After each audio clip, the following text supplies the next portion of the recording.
Fighting jihad before it was cool, warning us of terrorist and Sharia rules. Welcome, fellow infidels. I'm Gadi Adelman with America Akbar Radio.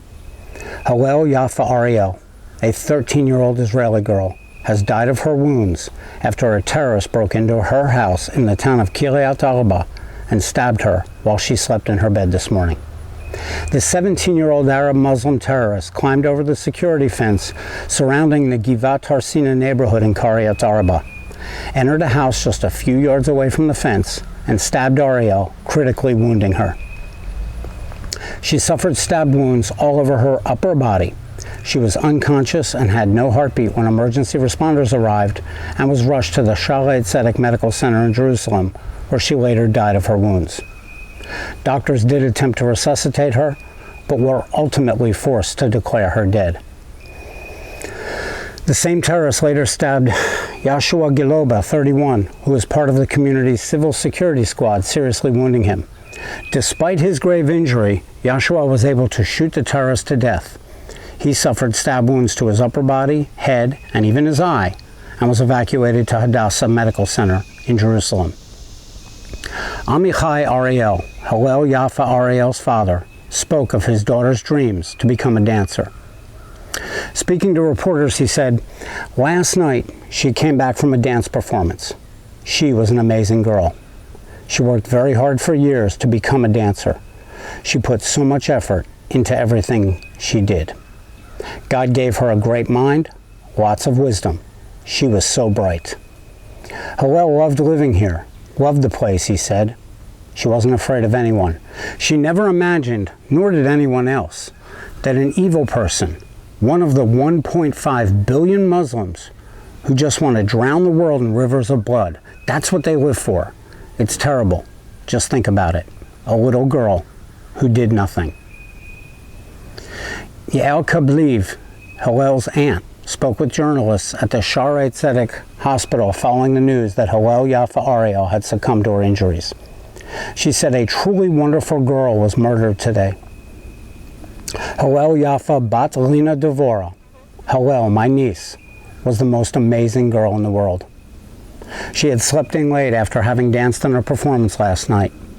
Then, a disgusting terrorist came in and killed her while she slept in her bed.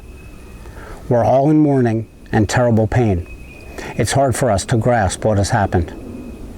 They have the courage to just go into our homes. When we have the courage to go into the Temple Mount without fear and say that this is our place, then no terrorist will dare set foot in our homes. She was an incredible girl. There are no others like her. Smart, well-behaved, beautiful. It's a terrible loss for everyone here. This hits way too close to home for me.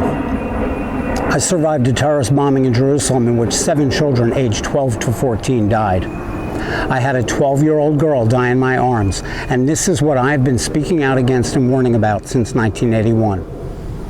Baruch Marzel, an activist from the area where the attack took place, stated, "The state's policies have failed." This is a classic example of passive defense. Smart fences, guards, security cameras. But in the moment of truth, it doesn't stand up to the test. The only way to prevent these attacks is to attack, destroy, eliminate, and uproot the terror. Don't neutralize terrorism, crush it. We think the time has come to stop being defensive. You know, I couldn't agree with him more. He's right.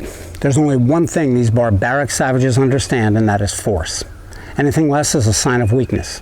They won't stop until they are stopped. This isn't about land. This isn't about jobs. This isn't about global warming. This is about the Muslims' desire to rid all of Israel of each and every Jew and turn the world into one giant Sharia-compliant Islamic caliphate. The time is long past due that Israel, as well as the rest of the world, wake up and stop trying to win a war against people that are willing to die for their prophet and Allah with diplomacy. Islam is not a religion of peace. It is a totalitarian theocracy that wants to have their so-called religion, and I quote, have a grand jihad in eliminating and destroying the Western civilization from within and sabotaging its miserable house by their hands and the hands of the believers, so that it is eliminated and God's religion is made victorious over all other religions. That's their words, not mine. Enough coddling, enough speeches, enough trying to understand what causes this. Wake the hell up before you or your family becomes a statistic.